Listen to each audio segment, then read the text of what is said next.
그러면 수술까지 해야 될까요? 허리 디스크나 척추관 협착증은 수술은 거의 대부분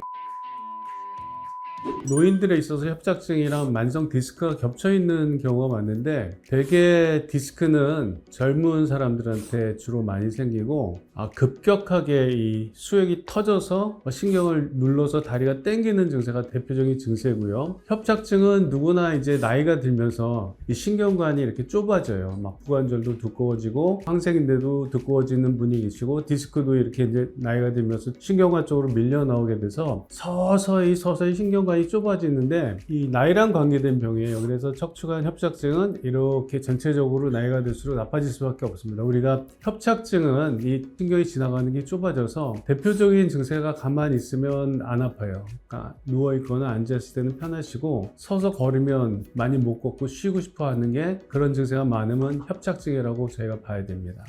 이제 신경이 자극받고 신경이 눌려서 생긴 병이 돼서 이 노인들한테는 증세가 비슷하게 나오는 경우가 많아요. 하지만 디스크는 되게 활동적으로 움직이는 주로 50대 미만의 환자들한테 잘 오게 되고, 협착증은 50대 이후에 가만히 있으면 괜찮은데 이 걸으면 힘들어지는 분들이 협착증으로 구분하시면 되고, 그 다음에 협착증은 걷다 보면은 이제 다리가 저려요. 이 허리를 이렇게 좀 걷다가 허리를 자꾸 이렇게 앞으로 이렇게 굽어지는 노인들이 계시거든요. 그러면 왜 그렇게 되냐면, 걷다 보면 신경이 점점 좁아져서 다리에 그 힘이 빠지게 되는데, 허리를 굽히면 신경관이 일시적으로 확장이 됩니다. 그러니까 약간의 확장이 되기 때문에, 그래서 자꾸 걷다 보면 허리 디스크를 숙이면서 걷거나 지팡이를 잡으면서 걸으시거나, 아니면 걷지를 못하고 중간중간 앉았다 가고 하시는 분들은 협착증이라고 보시면 되고, 그래서 협착증 환자들은 허리 통증은 상대적으로 좀 덜한 경우가 많은데,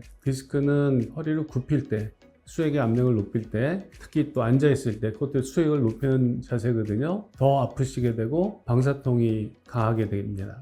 증세가 심한 분들은 꼭 내원하셔야 되고요. 별로 안 아픈 디스크도 있어요. 협착증인데도 초기에는 증세가 심하지 않기 때문에 되게 늦게 오시는 분들, 특히 또 의료 접근이 어려운 시골에 계신 분들인 경우에는 병원에 늦게 오시게 되는데, 이 이제 수도권이나 대도시에 사는 분들은 병원들이 많기 때문에 병원에 이제 아프시면 빨리빨리 들르시긴 하죠. 그래서 이 두 병 다 모두 이제 병원에서 진찰을 하게 되면, 이거는 디스크, 이거는 협착증, 이렇게 해서 구분해서 치료를 병행하게 됩니다.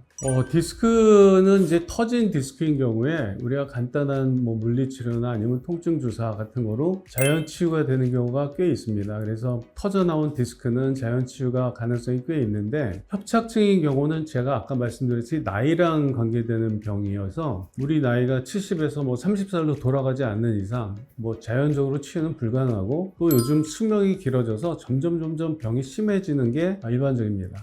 그러면 수술까지 해야 될까요?